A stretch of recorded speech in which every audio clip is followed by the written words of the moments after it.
उपस्थित दर्शकों को भी अपना कुछ कला का प्रदर्शन देंगे और अपने उत्तम वाणी से हमारे कलाकारों को साहस बढ़ाएंगे। पुनः मैं कलाधर बाबू की ओर अपने माइक को बढ़ाता हूँ। हाँ तो जान लीजिए ये संजय बाबू का ही दिए हैं, कहने की आवश्यकता है नहीं। तो कलाधर सर्वप्रथम तो मैं बहुत बहुत बधाई इस रंगमंच के अध्यक्ष महोदय एवं उनके तमाम कर्मठ एवं सुयोग्य युवाओं को धन्यवाद ज्ञापन क्या करूं, उनके लिए मैं नमन करता हूं। चूंकि इस मंच पर मैं लगता है कई वर्षों से आ रहा है और इस लहजे में देखने को मिलता है कि दिन प्रतिदिन यहाँ के युवाओं में उत्साह बढ़ते जा रहा है और इसी का परिणाम होगा इस समाज का विकास का सीमा वहां जाएगा जिसके बारे में हम लोग सोचे तक नहीं होंगे। उसका एक मूल कारण है यहाँ का शिक्षा के रूप में अलग जगाने का काम किए थे स्वर्गीय उत्तम लाल बाबू। इसके बाद मैं उनके लिए कितना भी नमन करूं वह मेरे लिए कम होगा। उत्तम बाबू के जाने के बाद गुरु के रूप में हमारे माननीय उमाकांत बाबू, इन्हें तो हमें सेवानिवृत्त कहने में संकोच लगता है, इसलिए कि सेवानिवृत्ति के बाद भी इनमें जो स्टेमिना है, युवाओं के प्रति श्रद्धा है, लगन है, वह सराहनीय है। उन्हें मैं नमन करता हूं और भविष्य में भी आप युवाओं को शिक्षा एवं सहानुभूति प्रदान करते रहें ताकि हमारे युवाओं में जोश खरोश बना रहे और शिक्षा के प्रति, समाज सुधार के प्रति आरूढ़ बना रहे। इसके बाद मैं कहना चाहूंगा कि यहाँ के माननीय मुखिया प्रतिनिधि हमारे विनय भाई शिक्षक भी है, वो पूर्व मुखिया जयप्रकाश बाबू, उप मुखिया हमारे वरुण जी, सब पंचायत अध्यक्ष भी है जदयू का, हमारे विधानसभा में इलेक्शन प्रभारी रहे हमारे संजय मेहता जी, जिला में जदयू के महासचिव के रूप में हमारे निर्मल बाबू, चंदन बाबू बरहड़ी से मीडिया प्रभारी, पूर्व जिला परिषद के प्रत्याशी और यहाँ के तमाम युवाओं को मैं धन्यवाद ज्ञापन करता हूँ, उन्हें मैं नमन भी करता हूँ। यहाँ के तमाम युवाओं, हमारे नौनिहाल बच्चों, माता बहनों, सबों को मैं प्रणाम करता हूँ, नमन करता हूँ। आज का यह कार्यक्रम जो है छठी मैया के त्योहार, हमारे भगवान भास्कर के त्योहार के उपलक्ष्य में मनाया जा रहा है।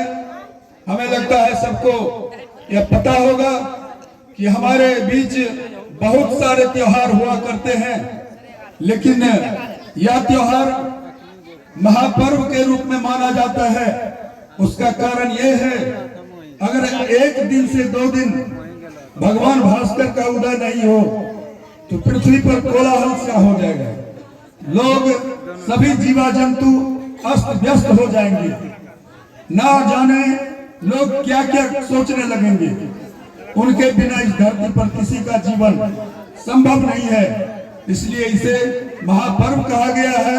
हम लोग काफी श्रद्धा से, हृदय से सुबह के सूर्य और शाम के सूर्य का आराधना करते हैं, उन्हें हृदय से अपना समर्पण करते हैं। यह हमें लगता है साक्षात देवी देवता के रूप में अगर कहा जाए तो सामने मात्र यही पर्व है, नहीं तो हम जितने भी पर्व त्योहार मानते हैं देवी देवता, मानक रूप में मानते हैं, उसका मिट्टी का मूर्ति बना के देखते हैं, पूजा करते हैं। लेकिन यह पर्व जो है हम सुबह भी देखते हैं, शाम भी देखते हैं, और उनके चले जाने के बाद अंधेरा ही अंधेरा हो जाता है। इसलिए हमारे दुनिया के लिए, इस प्रकृति की रक्षा के लिए भगवान भास्कर के बगैर कुछ भी संभव नहीं है। इसके बाद मैं कहना चाहूंगा, हमारे उमाकांत बाबू भी बोले और हमारे अजीत जी भी बोले कि शिक्षा के क्षेत्र में यहाँ युवाओं में खासकर बहुत जुनून है। और मैं कहना चाहूंगा कि शिक्षा एक ऐसा कुंजी है, ऐसा चाबी है, जिससे हम दुनिया का कोई भी ताला बिल्कुल आसानी से खोल सकते हैं। इसलिए जो व्यक्ति कहीं से किसी प्रकार पढ़ाई लिखाई में अपने बच्चों के प्रति कमजोरी रखे हैं, कमी रखे हैं, मैं उन्हें विनती करके कहूंगा, हाथ जोड़ कर कहूंगा, आधी पेट खाइए, चाहे उसके लिए जितना भी मेहनत करना पड़े, नौकरी करना पड़े, बिजनेस करना पड़े, कमाई करके अपने बच्चों को पढ़ाने का काम करें। इसमें आप कहीं से कोई कोताही नहीं करें। आप अगर अपने को विकसित देखना चाहते हैं, ऊंचाई पर देखना चाहते हैं, तो उसका एकमात्र जरिया है शिक्षा। आप धनार्जन कर सकते हैं, उसके लिए बहुत सा बहाना है, बहुत सा माध्यम है, लेकिन अगर धनार्जन के बावजूद आपके घर में एक अनपढ़ गंवार बच्चा रह जाता है, तो आपके धन को, आपके जमीन को, आपके महल को वह बेचकर सर्वनाश कर देता है।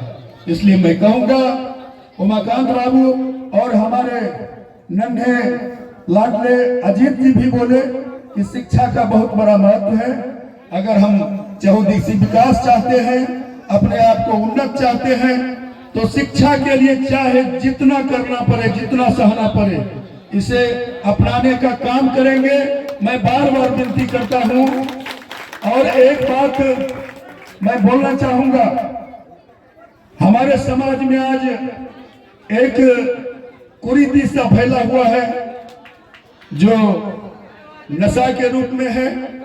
आज हम देखते हैं जो बच्चा हमारा कल पढ़कर इस जगत में डॉक्टर, इंजीनियर या फिर नेता बनकर, IAS IPS बनकर आगे जा सकता है, वह हमारा लाडला नन्हा बच्चा, नौनिहाल बच्चा नशे में लिप्त होकर बर्बाद हो रहा है।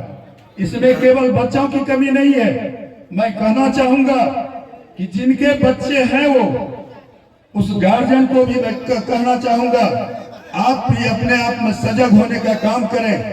अगर आप सजग रहेंगे तभी आप उस बच्चे को समझाने में सक्षम होंगे। अगर आपका राह गलत है तो बच्चा आपकी बात को कभी नहीं मानेगा, ना उस पर असर होगा। मैं आग्रह करूंगा, अपने आप को सुधारें, अपने बच्चों को संयमित जीवन जीने का रास्ता दें। यही कहने का मेरा मकसद है कि अगर आप बच्चे को संभालेंगे, निश्चित रूप से शिक्षा के प्रति वो आगे जाएगा, आपका समाज सुदृढ़ होगा, सुसज्जित होगा, विकसित होगा। और चाहे वह शैक्षणिक दिशा हो, आर्थिक दिशा हो या फिर राजनीतिक दिशा हो, किसी भी दिशा में शिक्षा कहीं से कोई कम नहीं है। सबके लिए उनका बहुत बड़ा महत्व है। इसलिए मैं बार बार कहूंगा, अंत तक आपसे विनय करूंगा, आरजू करूंगा कि शिक्षा के लिए जो करना पड़े करें, नशा को त्यागें और शिक्षा को अपनावें। बस इतना ही कहकर मैं अपने वाणी को विराम देता हूं। कलाधर बाबू, सही में